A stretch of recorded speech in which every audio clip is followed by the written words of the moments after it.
ఇచ్చేశారు అని చెప్తున్నారు. నిజానికి ఇవ్వలేదు.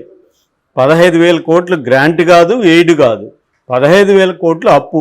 మళ్ళీ తర్వాత కూడా మీడియా సమావేశంలో నిర్మలమ్మ తెలుగులో మాట్లాడారు. అది కూడా ఆ వీడియో ఉంది. తెలుగులో ఏం చెప్పారంటే, మేము వరల్డ్ బ్యాంక్ ద్వారా మిగతా ఏజెన్సీల ద్వారా 15,000 కోట్లు ఇప్పిస్తాము అని చెప్పారు. మరి దాన్ని ఎవరు పే చేయాలన్నప్పుడు మేము ఆంధ్రప్రదేశ్ గవర్నమెంట్తో మాట్లాడి తర్వాత చెప్తామన్నారు.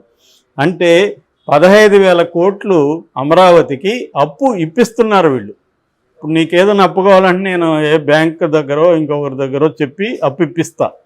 మళ్ళీ ఎవరు కట్టాలి? అది అప్పిస్తే అప్పు ఇప్పించినవాడు కట్టాడు కదా, తీసుకున్నాడు కదా కడతాడు. కాబట్టి సహజం ఇక్కడ నిజంగా ఆమె కట్టేటుంటే, సెంటరే కట్టేటుకుంటే అది కూడా గర్వంగా అనౌన్స్ చేసేది కదా. అప్పిప్పిస్తాము మేము, మళ్ళీ దాన్ని మేమే కడతామని చెప్పుండేది కదా. క్లియర్గా ఏంటంటే ఆ 15,000 కోట్లు ఆంధ్రప్రదేశ్ కట్టాలి. సో ఆమె అది. రెండవది పోలవరం లైఫ్ లైను, తర్వాత ఫుడ్, ఇది బౌలు, ఇవన్నీ చెప్పింది. ఇవన్నీ చెప్పి పోలవరంకి ఎంత కేటాయిస్తున్నాం డబ్బులు ఏమి చెప్పలేదు. పోలవరం డెవలప్మెంట్కి మేము కట్టుబడి ఉన్నాం అని చెప్పింది. సో అలొకేషన్ అనేది ఇంకా తెలియదు. ఒకవేళ ఏమైనా తర్వాత అలొకేట్ చేస్తారనేది చూడాలి. ఇప్పటికైతే అలొకేషన్ కానీ ఏమీ లేదు, జస్ట్ హామీ మాత్రమే. అట్లాగే విశాఖ చెన్నై కారిడార్లో కొప్పర్తి దగ్గర ఒక ఇండస్ట్రియల్ కారిడార్కి మేము హెల్ప్ చేస్తాము. అట్లాగే బెంగళూరు హైదరాబాద్ హైవేలో ఓర్వకల్, మన నంద్యాల జిల్లా ఓర్వకల్ దగ్గర ఇండస్ట్రియల్ నోడ్కి హెల్ప్ చేస్తామని చెప్పారు. తర్వాత వెనకబడిన ప్రాంతాలు రాయలసీమ, ఉత్తరాంధ్ర, ప్రకాశం, ఈ వెనకబడిన ప్రాంతాలని కూడా డెవలప్ చేయడానికి మేము కట్టుబడి ఉన్నాం. అట్లాగే విభజన చట్టంలోని హామీలు కూడా నెరవేర్చడానికి మేము కట్టుబడి ఉన్నాం అనేది చెప్పారు. అయితే చెప్పనిది ఏంటంటే పెట్రోకెమికల్ ప్రాజెక్టు గురించి చెప్పలేదు, తర్వాత కడప స్టీల్ ప్లాంట్ గురించి చెప్పలేదు, విశాఖ విజయవాడ మెట్రో రైలు ప్రాజెక్టు గురించి చెప్పలేదు, తర్వాత వెనకబడిన ప్రాంతాలకి గ్రాంట్ ఎంత ఇస్తారనేది ఏమి చెప్పలేదు. ఇవేవీ లేదు. ఈవెన్ పోలవరం పునరావాసానికి అంటే రీహాబిలిటేషన్కే దాదాపు 12,000 కోట్లు ఖర్చు అవుతుందని చెప్తున్నారు అంచనా. దాని గురించి ఏమీ చెప్పలేదు. అంటే ఆల్రెడీ మనకు స్టేట్ రీఆర్గనైజేషన్ యాక్ట్ కింద రావాల్సిన వాటినే మళ్ళీ హామీలు ఇచ్చారు. కొత్త హామీ ఒకటి కూడా లేదు. ఆంధ్రప్రదేశ్ డెవలప్మెంట్కి ఎటువంటి హామీ లేదు. వీళ్ళేమో మామూలుగా అయితే దీన్ని పూర్వోదయ ప్రాజెక్ట్ అని చెప్తున్నారు. పూర్వోదయ అంటే వెస్ట్ బెంగాల్, బీహార్, జార్ఖండ్, ఆంధ్రప్రదేశ్, ఇవన్నీ కూడా ఈస్టర్న్ స్టేట్స్గా డిక్లేర్ చేశారు. నిజానికి Andhra Pradesh south state, southern state, కానీ ఈస్టర్న్ స్టేట్గా డిక్లేర్ చేసి పూర్వోదయ ప్రాజెక్ట్ కింద వీటినన్నిటి డెవలప్ చేస్తూ ఉన్నారు. ఇందులో బీహార్కి మాత్రమే వరాలు కనబడుతున్నాయి తప్ప ఆంధ్రప్రదేశ్కి బీజేపీ కొత్తగా ఏమీ చేయలేదు.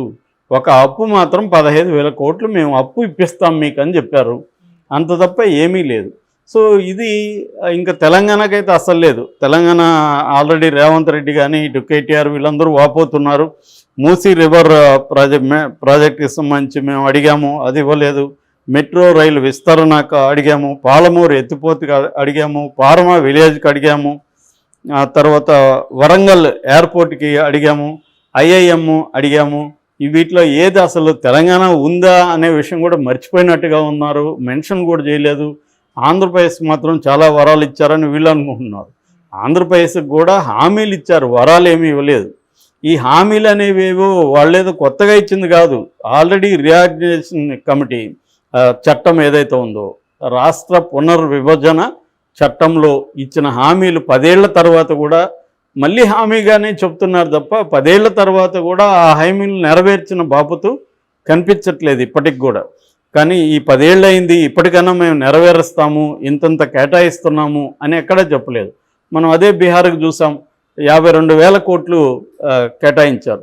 ఆంధ్రప్రదేశ్కి ఒక పైసా గ్రాంట్ ఇవ్వలేదు ఇప్పటి వరకు, కేవలం 15,000 ఇస్తున్నారు. అది కూడా గతంలో ఏం చెప్పారు, తెలుగుదేశం వాళ్ళు కూడా ప్రచారం చేశారు, Amaravati ring road, inner ring రోడ్డుకి వాళ్ళే సెంట్రల్ గవర్నమెంటే ఇస్తుంది, ఈవెన్ భూసేకరణకు కూడా వాళ్ళే ఖర్చు పెడతారు అనేదంతా హామీలు ఇచ్చారు. అవేమి ఇప్పుడు చెప్పలేదు. క్లియర్గా ఆమె వరల్డ్ బ్యాంక్ ద్వారా మీకు అప్పు ఇప్పిస్తాము అనేది చెప్పారు. అంటే వరల్డ్ బ్యాంక్కి మేము రికమెండ్ చేసి బాబు పలానా ఆంధ్రప్రదేశ్ అమరావతి క్యాపిటల్కి డబ్బులు ఇవ్వండి అని చెప్పారు. అది నెరవేరచ్చు, నెరవేరకపోవచ్చు. వీళ్ళ మాటని వరల్డ్ బ్యాంక్ ఇస్తుందా లేదా కూడా తెలియదు. సో దీనికే వీళ్ళు చంకలు గుద్దుకుంటున్నారు తెలుగుదేశం బ్యాచ్. మేము చూడండి చెప్పిన దీనికి తెచ్చాడు చంద్రబాబు అని. చంద్రబాబు ఒక పెద్ద బ్యాగ్ మనీ పట్టుకొని వెళ్తున్న ఫోటోలు పెట్టడం ఇవన్నీ చేస్తున్నాడు. ఇది నిజానికి ప్రజలను మోసగించడమే క్లియర్గా. ఎందుకంటే ఖచ్చితంగా మనకి అన్యాయం అయితే జరిగింది ఈ బడ్జెట్లో. ఆంధ్రప్రదేశ్కి జరిగింది, ఇంక తెలంగాణకి అయితే అసలు లేదు. ఆంధ్రప్రదేశ్ కన్నా అప్పున్న 15,000 కోట్లు ఇస్తానన్నారు. ఏవో కొన్ని స్మార్ట్ సిటీస్లో అవి భాగంగా పూర్వోదయాల భాగంగా కొన్ని డెవలప్మెంట్ చేస్తామని హామీలు ఇచ్చారు. సో ఇక్కడికి ఏం జరగలేదు. నిజానికి తెలంగాణతో పోలిస్తే ఆంధ్రప్రదేశ్కి ఇవ్వాలి. ఎందుకంటే పునర్విభజన చట్టం కింద రాష్ట్రం వాళ్ళకి ఇష్టం లేకపోయినా విడదీశారు. రాష్ట్రానికి ప్రధాన ఆదాయ వనరుగా ఉన్న ఒక మంచి సిటీ కోల్పోయారు ఆంధ్రప్రదేశ్. సో అది కొత్తగా ఏర్పడిన స్టేట్ లాగా అయిపోయింది ఆంధ్రప్రదేశ్. అందువల్ల బలహీనంగా ఉంది.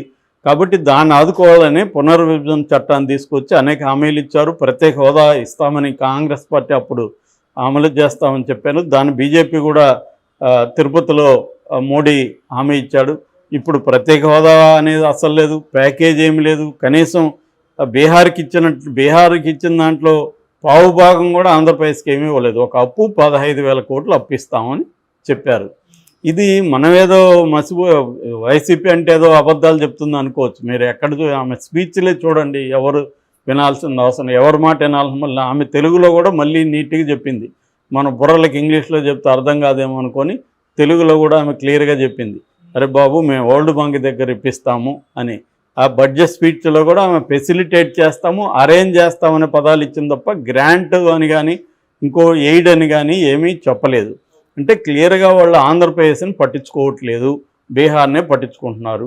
దీనికి కారణం ఏంటి? బీహార్లో వాళ్ళకు ఉన్నది 17 మంది ఎంపీలని నితీష్ కుమార్ ఇచ్చాడు. ఆంధ్రప్రదేశ్లో చంద్రబాబు 16 మంది ఇచ్చాడు. మొత్తంగా కలుపుకుంటే 21 మంది ఎంపీలు ఆంధ్రప్రదేశ్లో ఉన్నారు. 21 మంది ఇంపార్టెంటా, 12 మంది ఇంపార్టెంటా?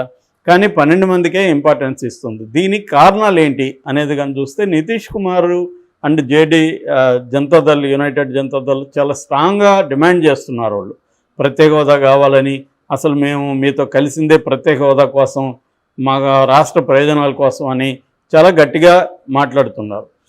సో ఒక భయం ఉంది నితీష్ కుమార్ పట్ల మోడీకి. ఎందుకంటే నితీష్ కుమార్ ఇప్పటికే 5 సార్లు అటు ఇటు జంపులు చేశాడు. మళ్ళీ అటు జంపు చేయడం అనేది ఏమి గ్యారంటీ లేదు. మళ్ళీ అటు జంప్ చేస్తే వీళ్ళకి 11 మంది షార్టేజ్ వస్తుంది, దానివల్ల ఇబ్బందులు పడతారు. సో అందుకని నితీష్ కుమార్ అంటే భయం అయితే కనబడుతుంది మోడీ దగ్గర. రెండవది, వాళ్ళకి నెక్స్ట్ ఇయర్ ఎలక్షన్లు ఉన్నాయి. ఎలక్షన్లో మళ్ళీ నితీష్ కుమార్తో కలిసి వాళ్ళు పోటీ చేయాలి అక్కడ. కాబట్టి అవసరం ఉంది. ఈ 2 కారణాలతో నితీష్ కుమార్కి బీహార్కి పెద్దపీట వేస్తున్నారు. మూడవ కారణం ఏంటంటే జనరల్గానే నార్త్ ఇండియాకి ఎప్పుడు కూడా బీజేపీ ఇంపార్టెన్స్ ఇస్తుంది తప్ప సౌత్ ఇండియన్ స్టేట్స్కి ఎప్పుడు ఇంపార్టెన్స్ ఇవ్వదు అనేది కూడా అనేక సార్లు విమర్శలు వినిపిస్తున్నాయి. అందులో భాగంగానే మొత్తం ఇప్పుడు ఒక గుజరాత్ అహ్మదాబాద్ ముంబై బుల్లెట్ ట్రైన్కే 1,00,000 కోట్లు కేటాయించారు.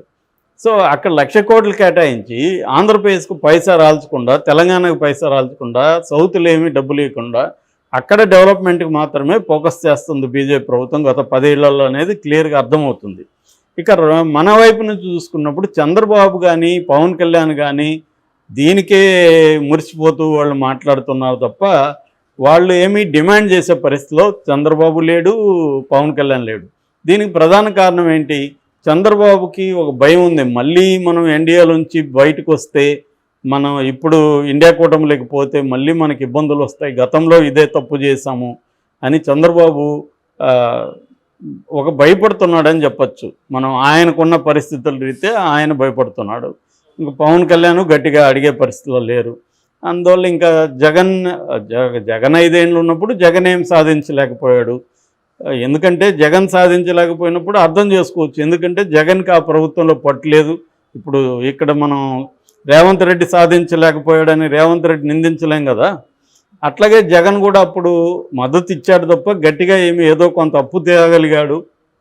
పథకాలకి వాటికి. అంత తప్ప జగన్ ఏం పెద్ద ఎత్తున సాధించింది ఏమీ లేదు.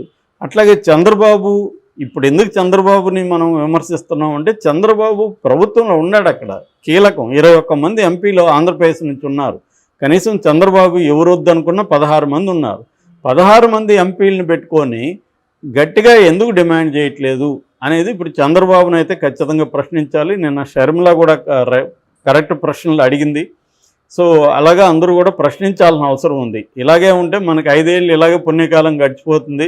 అమరావతి కంప్లీట్ కాదు. 15,000 కోట్లతో అమరావతి దేనికి పనికొస్తుంది? సో ఏమీ చేయలేం. ఏ రకమైన అభివృద్ధి పనికిరాదు. గతంలో కూడా వెనకబాటు జిల్లాలని చెప్పి 7 జిల్లాలకు కలిపి 350 కోట్లు ఇచ్చింది బీజేపీ. అంటే జిల్లాకి 50 కోట్లు కూడా ఇవ్వలేదు. సో అలాంటప్పుడు ఏం అభివృద్ధి చేస్తారు ఈ ఫండ్స్తో? కాబట్టి క్లియర్గా బీజేపీ ఆంధ్రప్రదేశ్